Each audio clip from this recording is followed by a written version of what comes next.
Você já se perguntou por que sua vida espiritual parece travada? Já percebeu como toda vez que você tenta se aproximar de Deus, algo tenta te impedir? Isso não é acaso. Você está em uma guerra. A Bíblia nos alerta: o meu povo perece por falta de conhecimento. E é exatamente assim que o inimigo age. Ele te mantém distraído, desinformado e espiritualmente fraco. Mas hoje, tudo vai mudar. Você vai entender como funciona o reino das trevas, qual é a sua verdadeira autoridade e como lutar essa batalha do jeito certo. Fique comigo até o final, porque o que você vai descobrir pode transformar sua vida. O conhecimento é uma arma poderosa. Sem ele, muitos cristãos vivem vidas espiritualmente frágeis, vulneráveis aos ataques do inimigo. A Bíblia declara com clareza: o meu povo foi destruído, porque lhe faltou o conhecimento. Livro de Oséias, capítulo 4, versículo 6. O cristão não é um espectador passivo no mundo espiritual. A jornada da fé é descrita como uma batalha. É por isso que as Escrituras nos exortam a lutar o bom combate da fé. Primeira carta a Timóteo, capítulo 6, versículo 12. E a resistir às forças espirituais do mal. Imagine um soldado indo para a guerra sem treinamento, sem armadura e sem conhecimento das estratégias do inimigo. Ele não sobreviveria. Da mesma forma, muitos cristãos perecem espiritualmente porque desconhecem suas armas espirituais e subestimam as forças que tentam destruí-los. Cada passo que damos em direção a Deus nos coloca em um campo de batalha invisível. A fé, a oração e o estudo da palavra se tornam nossas maiores armas, mas sem conhecimento não sabemos como usá-las. A falta de conhecimento abre brechas para o inimigo operar. Quantas pessoas vivem vidas dominadas pelo medo, pelo pecado e pela dúvida, simplesmente porque desconhecem as promessas de Deus? A ignorância é um laço que mantém muitos cativos, impedindo-os de experimentar a plenitude da vida cristã. Mas há esperança. O conhecimento da palavra de Deus ilumina o caminho e nos fortalece contra as ciladas do diabo. E quando conhecemos a verdade, ela nos liberta. Evangelho segundo João, capítulo 8, versículo 32. Muitos cristãos subestimam o inimigo porque não entendem sua estrutura e modo de operação. Mas a Bíblia nos revela que o reino das trevas é organizado, disciplinado e hierárquico. Jesus deixou isso claro ao dizer: se Satanás expulsa Satanás, está dividido contra si mesmo. Como, pois, subsistirá o seu reino? Evangelho segundo Mateus, capítulo 12, versículo 26. Isso nos mostra que Satanás tem um reino, e esse reino não é um caos desordenado. Ele opera com uma cadeia de comando, com demônios posicionados estrategicamente para exercer influência sobre diferentes áreas da sociedade e da vida humana. A carta aos Efésios, capítulo 6, versículo 12, descreve essa estrutura. Porque não temos que lutar contra a carne e o sangue, mas sim contra os principados, contra as potestades, contra os príncipes das trevas deste século, contra as hostes espirituais da maldade nas regiões celestiais. Aqui, o apóstolo Paulo detalha diferentes níveis de poder no reino das trevas. Principados, espíritos malignos que exercem domínio sobre regiões e nações. Potestades, demônios de alta influência que operam sobre sistemas de pensamento, ideologias e culturas. Governantes das trevas deste mundo, forças espirituais que trabalham por trás de governos corruptos e movimentos destrutivos. Hostes espirituais da maldade nas regiões celestiais. Espíritos malignos que influenciam diretamente a vida das pessoas, trazendo tentações, opressões e aflições. Podemos ver essa hierarquia demoníaca em ação no livro de Daniel.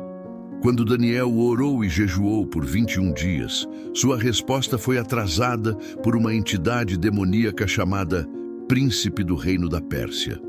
Apenas quando o arcanjo Miguel interveio, a mensagem de Deus conseguiu ser entregue. Livro de Daniel, capítulo 10, versículos 12 a 13. Isso nos ensina que há uma batalha invisível acontecendo constantemente. Algumas orações enfrentam resistência, não porque Deus não quer respondê-las, mas porque há uma guerra espiritual acontecendo nos bastidores. O reino das trevas é real e sua missão é clara: roubar, matar e destruir. Evangelho segundo João, capítulo 10, versículo 10. Mas para aqueles que conhecem sua identidade em Cristo, esse poder das trevas não pode prevalecer. Se o reino das trevas é organizado e estratégico, o reino de Deus é infinitamente superior. O inimigo pode ter sua estrutura, mas ele nunca poderá superar o poder, a autoridade e a soberania do Criador do universo. Deus é um Deus de ordem, e isso se reflete na forma como ele governa o mundo espiritual. Assim como há uma hierarquia no reino das trevas, também há uma no reino de Deus, mas com uma grande diferença. Deus reina absoluto e nenhuma força das trevas pode resistir ao seu poder. Os exércitos celestiais e a hierarquia angelical. As Escrituras nos revelam que Deus comanda um exército de anjos que cumprem sua vontade. Alguns desses anjos são anjos mensageiros, como Gabriel, que anunciou o nascimento de Jesus. Evangelho segundo Lucas, capítulo 1, versículo 26. Anjos guerreiros, como Miguel, que lidera as hostes celestiais na batalha contra as forças do mal. Livro de Apocalipse, capítulo 12, versículo 7. Querubins e serafins, criaturas angelicais poderosas que ministram na presença de Deus. Livro de Isaías, capítulo 6, versículos 2 a 3. A Bíblia nos assegura que Deus envia seus anjos para proteger os que o temem, porque aos seus anjos dará ordem a teu respeito, para te guardarem em todos os teus caminhos. Livro de Salmos, capítulo 91, versículo 11. A supremacia de Cristo sobre as trevas, mais importante do que a hierarquia angelical, é o fato de que Cristo já venceu Satanás na cruz. Despojando os principados e potestades, os expôs publicamente ao desprezo, triunfando sobre eles na cruz. Carta aos Colossenses, capítulo 2, versículo 15. Isso significa que a vitória já foi conquistada. Como filhos de Deus, não lutamos para vencer, mas lutamos a partir da vitória que Cristo já garantiu para nós. Quando enfrentamos batalhas espirituais, devemos lembrar: Jesus Cristo tem toda a autoridade no céu e na terra. Evangelho segundo Mateus, capítulo 28, versículo 18. O inimigo não pode ultrapassar os limites que Deus permite. Livro de Jó, capítulo 1, versículo 12. Aqueles que pertencem a Cristo têm o Espírito Santo habitando neles, e maior é o que está em nós do que o que está no mundo. Primeira carta de João, capítulo 4, versículo 4. O medo é uma das armas mais eficazes do inimigo. Ele paralisa, enfraquece e impede os filhos de Deus de viverem plenamente sua fé. Satanás sabe que, se conseguir semear medo e dúvida no coração dos cristãos, pode impedir que eles avancem no reino de Deus. A Bíblia nos alerta sobre o perigo da falta de conhecimento. O meu povo foi destruído porque lhe faltou o conhecimento. Livro de Oséias, capítulo 4, versículo 6. O medo se instala quando ignoramos quem somos em Cristo e qual autoridade nos foi concedida. O inimigo quer que os crentes se sintam fracos, incapazes e desprotegidos, mas a verdade é que Deus nos deu autoridade sobre todo o poder das trevas. Jesus disse aos seus discípulos: Eis que vos dou o poder para pisar serpentes e escorpiões, e sobre toda a força do inimigo, e nada vos fará dano algum. No Evangelho segundo Lucas, capítulo 10, versículo 19. O poder do nome de Jesus. O nome de Jesus não é apenas um título, é uma arma espiritual poderosa. Quando os 70 discípulos enviados por Jesus voltaram de sua missão, ficaram admirados com o poder do nome de Cristo. Senhor, até os demônios se nos sujeitam pelo teu nome. Evangelho segundo Lucas, capítulo 10, versículo 17. Os demônios tremem diante do nome de Jesus. Carta de Tiago, capítulo 2, versículo 19. Isso significa que o medo não pode dominar aqueles que conhecem e declaram o nome do Senhor. O medo, como obstáculo à fé. O medo nos faz esquecer as promessas de Deus e nos leva a duvidar de seu poder. Pedro experimentou isso quando andou sobre as águas. Enquanto manteve os olhos fixos em Jesus, caminhou sobre o mar sem dificuldade. Mas assim que olhou para o vento e para as ondas, sentiu medo e começou a afundar. Evangelho segundo Mateus, capítulo 14, versículos 28 a 30. O medo distorce a realidade e faz parecer que o inimigo é maior do que realmente é. Mas a verdade é que Jesus Cristo já venceu Satanás na cruz. Carta aos Colossenses, capítulo 2, versículo 15. O Espírito Santo habita em nós e nos fortalece. Primeira carta de João, capítulo 4, versículo 4. Não recebemos um espírito de medo, mas de poder, amor e domínio próprio. Segunda carta a Timóteo, capítulo 1, versículo 7. O medo é vencido pelo conhecimento da palavra de Deus. Quem conhece e crê nas promessas do Senhor não será abalado, pois sabe que sua vitória está garantida em Cristo. Vivemos em tempos perigosos, onde o mal não apenas existe, mas tem sido normalizado e até glorificado. O inimigo se infiltrou nas estruturas da sociedade, influenciando a cultura, a mídia, a política e até algumas igrejas. Jesus nos advertiu que os últimos dias seriam semelhantes aos dias de Noé. Pois assim como foi nos dias de Noé, também será a vinda do Filho do Homem. Pois assim como nos dias anteriores ao dilúvio, comiam, bebiam, casavam-se e davam-se em casamento, até o dia em que Noé entrou na arca e não perceberam, até que veio o dilúvio e os levou a todos, assim será também a vinda do Filho do Homem. Evangelho segundo Mateus, capítulo 24, versículos 37 a 39. Nos dias de Noé, a maldade do ser humano era tamanha que Deus decidiu purificar a terra com um dilúvio. Livro de Gênesis, capítulo 6, versículo 5.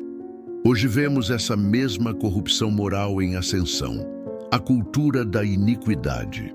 O diabo não aparece abertamente com chifres e tridente. Ele trabalha nas sombras, influenciando sutilmente a sociedade até que o pecado seja visto como algo normal.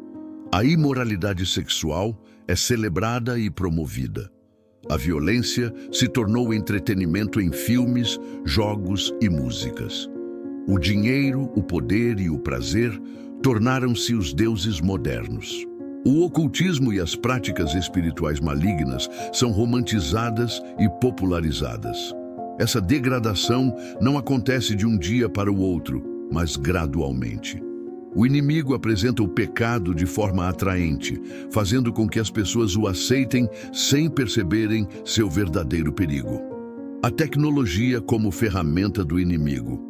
A internet e as redes sociais, apesar de serem úteis, também têm sido usadas pelo inimigo para espalhar engano, promiscuidade e confusão espiritual. Quantas pessoas passam horas consumindo conteúdos vazios, sem perceber que estão se afastando de Deus? Quantos jovens estão sendo influenciados por filosofias anticristãs, por ideologias que rejeitam a verdade de Deus? A Bíblia nos adverte: ai dos que ao mal chamam bem e ao bem mal, que fazem das trevas luz e da luz trevas, e fazem do amargo doce e do doce amargo. Livro de Isaías, capítulo 5, versículo 20. O mundo quer que o pecado pareça aceitável, mas aqueles que conhecem a Deus devem permanecer firmes e não se conformar com este século. Carta aos Romanos, capítulo 12, versículo 2. A nossa luta. Como cristãos, a batalha espiritual não acontece apenas nos céus, mas também dentro das nossas mentes e corações. O inimigo quer nos levar ao conformismo, à distração e ao afastamento da presença de Deus. Como resistir? Permanecendo na palavra de Deus diariamente, mantendo uma vida de oração e jejum, vigiando o que consumimos e permitimos em nossa vida, não se conformando com as práticas do mundo, mas vivendo de acordo com os princípios do reino. O inimigo pode estar atacando todos os lados, mas a promessa de Deus é clara. Quando o inimigo vier como uma corrente de águas, o Espírito do Senhor arvorará contra ele a sua bandeira. E livro de Isaías, capítulo 59, versículo 19. Nada pode deter aqueles que se firmam no Senhor. Muitas pessoas gostam de pensar em Deus apenas como amoroso, misericordioso e paciente. E de fato, Ele é. Mas a Bíblia também nos mostra que Deus é justo e santo e que Ele não tolera o pecado. O apóstolo Paulo escreve: Fazei, pois, morrer a vossa natureza terrena, prostituição, impureza, paixão lasciva, desejo maligno e avareza, que é idolatria. Por estas coisas é que vem a ira de Deus sobre os filhos da desobediência. Carta aos Colossenses, capítulo 3, versículos 5 a 6. A ira de Deus não é como a raiva humana, que é impulsiva e descontrolada. A ira de Deus é um julgamento santo contra a maldade e a corrupção da humanidade. Ele suporta pacientemente os pecadores, dando-lhes tempo para se arrependerem. Mas quando o arrependimento é rejeitado repetidamente, chega um momento em que o juízo de Deus é derramado. Exemplos bíblicos da ira de Deus. O dilúvio nos dias de Noé. A terra estava tão corrompida que Deus enviou um grande dilúvio para purificá-la. Apenas Noé e sua família foram salvos. Livro de Gênesis, capítulo 6, versículos 5 a 7. A destruição de Sodoma e Gomorra. Essas cidades estavam mergulhadas no pecado e na perversão. Deus enviou fogo e enxofre do céu para consumi-las. Livro de Gênesis, capítulo 19, versículos 24 a 25. O castigo do povo de Israel no deserto. Deus libertou os israelitas do Egito, mas quando eles se rebelaram e se entregaram à idolatria, muitos foram mortos pelo juízo divino. Livro de Números, capítulo 11, versículos 1 a 3. A esposa de Ló. Deus ordenou que Ló e sua família fugissem de Sodoma sem olhar para trás. Mas sua esposa desobedeceu e foi transformada em uma estátua de sal. Livro de Gênesis, capítulo 19, versículo 26. Esses exemplos servem como alerta para nós hoje. Deus é misericordioso, mas não é complacente com o pecado. O perigo de brincar com a misericórdia de Deus. Muitos pensam que podem pecar livremente e depois pedir perdão no último momento. Mas a Bíblia nos adverte: não vos enganeis, de Deus não se zomba, pois aquilo que o homem semear, isso também ceifará. Carta aos Gálatas, capítulo 6, versículo 7. O pecado tem consequências e a ira de Deus é real. No tempo determinado, Deus trará juízo sobre aqueles que persistem na desobediência. Por isso, o arrependimento não pode ser adiado. O tempo da graça é agora. Se há pecado em sua vida, arrependa-se imediatamente, pois Deus é fiel e justo para perdoar. Primeira carta de João, capítulo 1, versículo 9. Em um mundo onde tantos se desviam da fé e se conformam com os padrões do pecado, Deus nos chama para um exame profundo da nossa vida espiritual. Será que estamos verdadeiramente andando com Cristo? Ou estamos apenas vivendo uma religiosidade vazia? A Bíblia nos ensina: examinemos e provemos os nossos caminhos e voltemos para o Senhor. Livro das Lamentações, capítulo 3, versículo 40. O autoexame espiritual é essencial para o crescimento na fé. Assim como um espelho reflete nossa aparência física, a palavra de Deus é o espelho que reflete nosso estado espiritual. O salmista Davi entendeu isso quando clamou: sonda-me, ó Deus, e conhece o meu coração, prova-me e conhece os meus pensamentos. Vê se há em mim algum caminho mau e guia-me pelo caminho eterno. Livro de Salmos, capítulo 139, versículos 23 a 24. As perguntas do autoexame. Ao nos examinarmos espiritualmente, devemos nos perguntar: minhas atitudes refletem o caráter de Cristo? Minha vida de oração tem sido consistente ou estou frio espiritualmente? Estou lutando contra o pecado ou tolerando práticas que desagradam a Deus? Tenho sede pela palavra de Deus ou estou espiritualmente acomodado? Meu coração está cheio de amor ou tenho guardado mágoas, inveja ou orgulho? A Bíblia nos adverte sobre aqueles que se consideram espirituais, mas vivem no engano. Se alguém pensa ser religioso, mas não refreia a sua língua, engana a si mesmo e a sua religião é vã. Carta de Tiago, capítulo 1, versículo 26. O Espírito Santo nos guia à verdade. Ninguém pode fazer um autoexame verdadeiro sem a ajuda do Espírito Santo.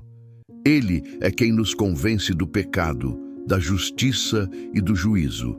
Evangelho segundo João, capítulo 16, versículo 8. Quando pedimos que Deus nos revele as áreas da nossa vida que precisam ser transformadas, Ele nos mostra com clareza: criem em mim um coração puro, ó Deus, e renova dentro de mim um espírito reto.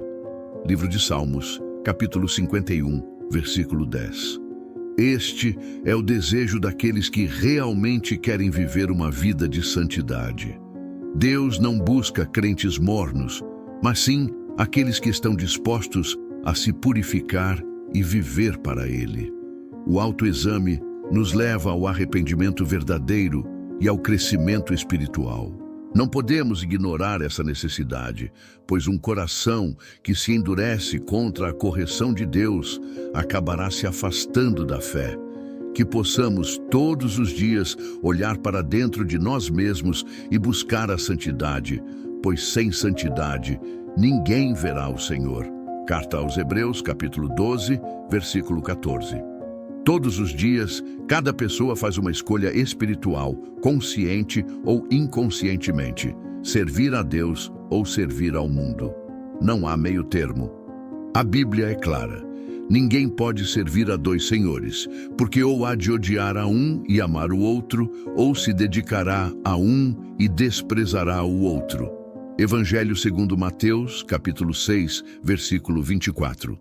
O inimigo tenta enganar as pessoas para que acreditem que podem viver no pecado e ainda assim permanecer no reino de Deus. Mas essa é uma mentira perigosa. Não podemos misturar trevas com luz. O apóstolo Paulo nos alerta: que ligação há entre a justiça e a injustiça? Ou que comunhão há entre a luz e as trevas? Segunda carta aos Coríntios, capítulo 6, versículo 14. O perigo da vida morna. Uma das maiores estratégias do diabo não é fazer com que as pessoas rejeitem a Deus diretamente, mas sim mantê-las em um estado de mornidão espiritual. Elas não se entregam completamente a Cristo, mas também não querem deixar completamente o mundo. Jesus nos dá um aviso severo sobre isso. Assim, porque és morno e não és frio nem quente, vomitar-te-ei da minha boca. Livro de Apocalipse, capítulo 3, versículo 16. A mornidão é perigosa porque dá às pessoas a falsa sensação de segurança espiritual, quando na verdade estão cada vez mais distantes de Deus. O reino de Deus ou o reino das trevas? Cada ser humano pertence a um de dois reinos. O reino de Deus, onde há vida eterna, paz e alegria na presença do Senhor. O reino das trevas, onde há morte, destruição e afastamento de Deus. Não há neutralidade. Jesus disse claramente: quem não é por mim é contra mim, e quem comigo não ajunta, espalha. Evangelho segundo Mateus, capítulo 12, versículo 30. Por isso, a decisão de seguir a Cristo precisa ser radical e completa. O verdadeiro discípulo de Jesus rejeita as influências malignas e se compromete a viver de acordo com a vontade de Deus. Uma escolha eterna. Esta escolha não é apenas para esta vida, ela define o destino eterno de cada pessoa. A palavra de Deus nos alerta que no dia do juízo haverá apenas dois grupos: aqueles que escolheram servir a Deus e entrarão na vida eterna. Aqueles que rejeitaram a Deus e serão lançados fora da sua presença. Moisés fez esse chamado ao povo de Israel: os céus e a terra tomo hoje por testemunhas contra vós, que vos tenho proposto a vida e a morte, a bênção e a maldição. Escolhei, pois, a vida para que vivas, tu e a tua descendência. Livro de Deuteronômio, capítulo 30, versículo 19. Essa mesma escolha é feita hoje. A quem você decidirá servir? Cristo nos chama para o caminho da vida, mas a decisão final é nossa. Não há mais tempo para indecisão. Que cada um de nós possa dizer com convicção: eu e a minha casa serviremos ao Senhor. Livro de Josué, capítulo 24, versículo 15. A jornada da fé cristã não é uma caminhada tranquila, é uma batalha. Mas a grande verdade é que essa batalha já foi vencida. Cristo triunfou sobre o inimigo na cruz, e agora cabe a nós permanecer firmes na fé, armados com o conhecimento da palavra e cheios do Espírito Santo. O diabo sabe que seu tempo está curto, e ele está atacando com força aqueles que permanecem fiéis. Ele tenta enfraquecer os crentes por meio do medo, da distração e do pecado disfarçado de prazer. Ele quer que nos tornemos cristãos mornos, acomodados, sem discernimento e sem autoridade. Mas Jesus nos deu poder e autoridade sobre todas as forças das trevas. Eis que vos dou poder para pisar serpentes e escorpiões e sobre toda a força do inimigo, e nada vos fará dano algum. Evangelho segundo Lucas, capítulo 10, versículo 19. Aqueles que verdadeiramente conhecem a Deus não vivem mais no medo, na incerteza ou no engano. Eles sabem que pertencem a um reino inabalável e que nada pode separá-los do amor de Deus. Porque maior é aquele que está em vós do que aquele que está no mundo. Primeira carta de João, capítulo 4, versículo 4. Agora é o momento de fazer uma escolha definitiva.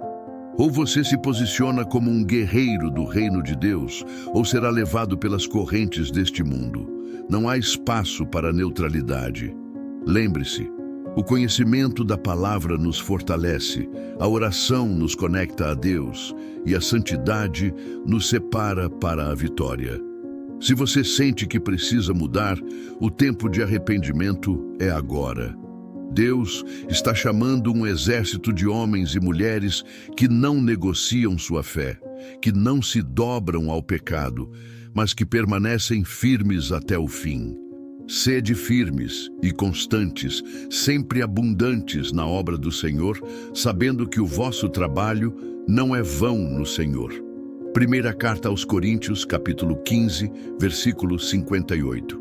A pergunta final é: você está pronto para viver essa batalha e vencer?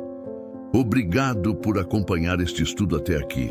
Espero que tenha sido esclarecedor e edificante para a sua vida.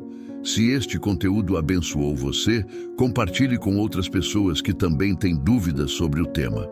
Vamos juntos espalhar o conhecimento da palavra de Deus e fortalecer a fé uns dos outros.